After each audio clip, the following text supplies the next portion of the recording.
Mensagens que chegam pela manhã aqui pela web rádio vagalume.com, ao vivo de manhã, entre 8 e 10 da manhã no horário brasileiro de verão, reprises 3 da tarde, 8 da noite e 3 da manhã todos os dias.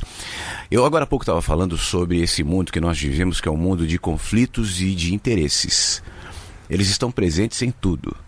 Olhe para a política do Brasil, por exemplo, mas não se limita à política do Brasil. Olhe para a política e veja cada vez mais que a política aparece cada vez menos.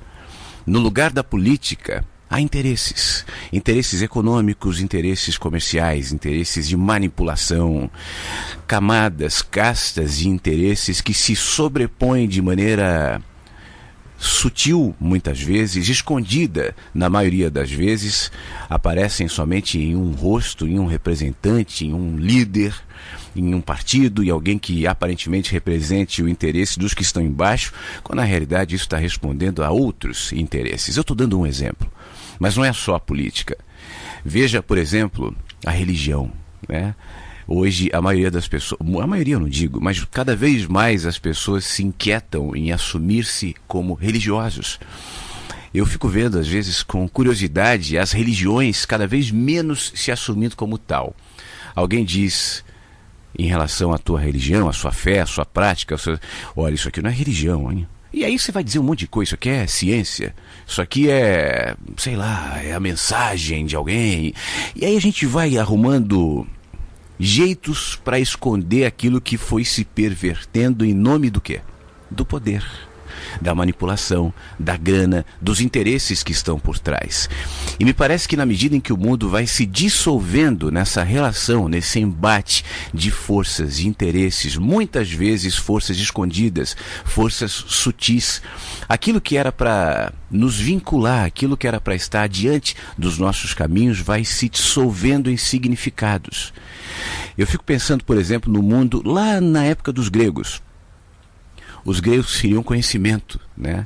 Repare que no mundo, na história da humanidade, os humanos de alguma maneira sempre manifestaram o interesse de ser. Então os gregos, por exemplo, queriam ser sábios, a filosofia e tantas outras coisas vieram a partir dessa cultura. Que mais adiante, já com os romanos que queriam ser pessoas com poder, com força, isso foi se projetando, por exemplo, no direito, né?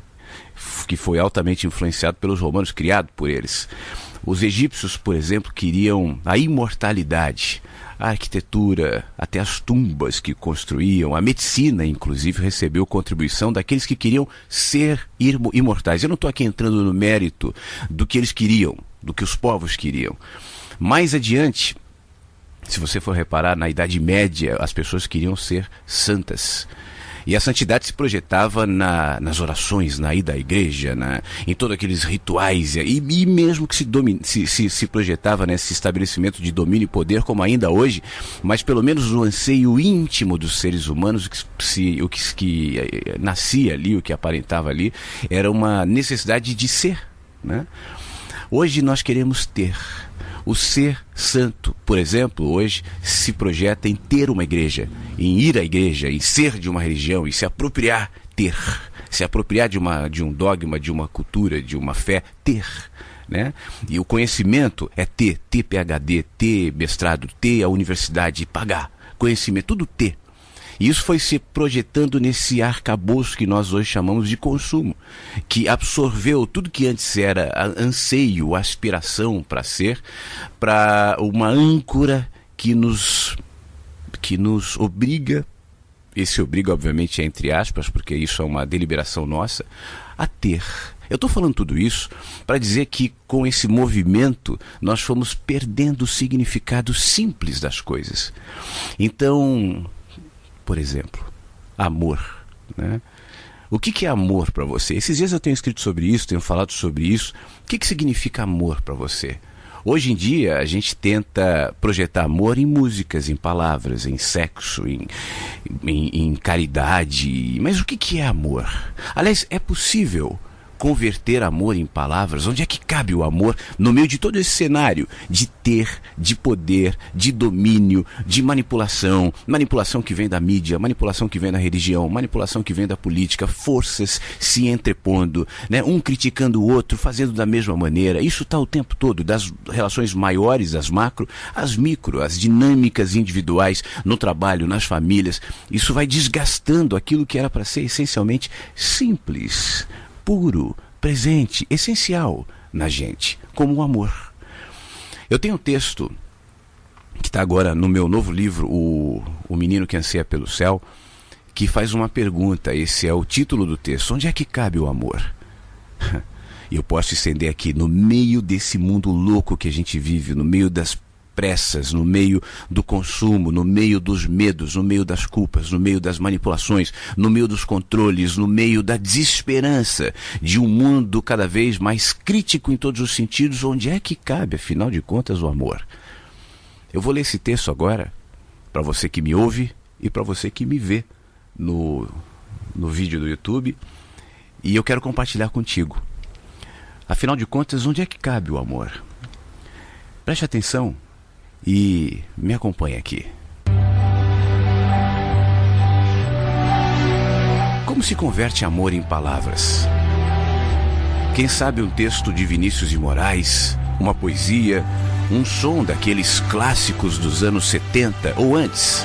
Francisco Alves, empolado, empostado na gravidade da década de 50, quem sabe?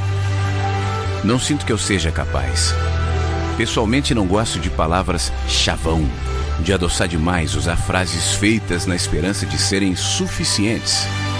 Tem coisa mais sem graça do que conte os grãos de areia da praia, as estrelas do céu e saberá o quanto amo-te.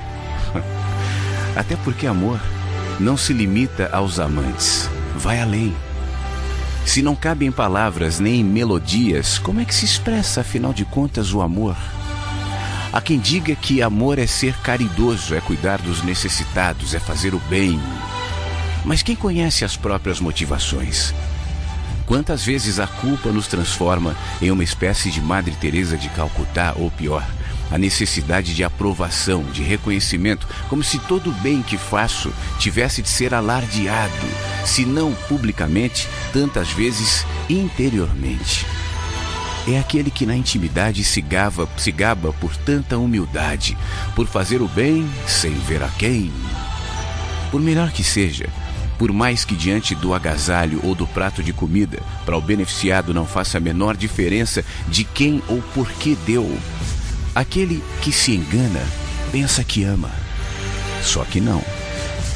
Que tarefa ingrata é essa de expressar o amor, que não se converte em palavras, não se limita em melodias, não pertence aos amantes ou caridosos. Último recurso, as religiões pregam o amor. Ouço isso tantas vezes. Agora basta chegar um pouquinho mais perto, conhecer as condições, as letras minúsculas de um contrato que vincula amor à moral, a crenças, a fé, a frequência, a comportamento coerente com cartilhas. Amamos as pessoas, mas odiamos o pecado.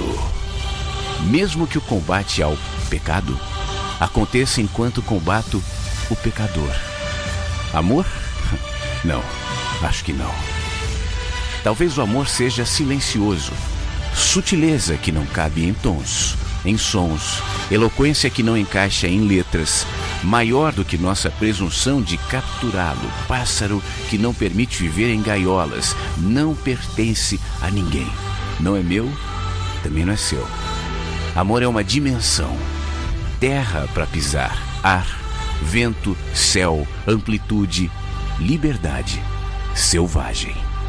Amor é consciência, reconhecer-se ambivalente, mortal, que abriga o universo em si, expressão de Deus, que teme, que chora, que perde, que deixa de ser. Fragmento do absoluto com saudade de casa. E por isso mesmo, tenta sem sucesso cantar o velho hino da pátria distante, no canto da mãe, no abraço da esposa, no beijo do filho, amantes que se tocam, suspiros para a lua, poesias, músicas, atitudes caridosas, tentativas de aprender o que está além. Amor, mistério, graça, consciência, silêncio. Como se converte amor em palavras?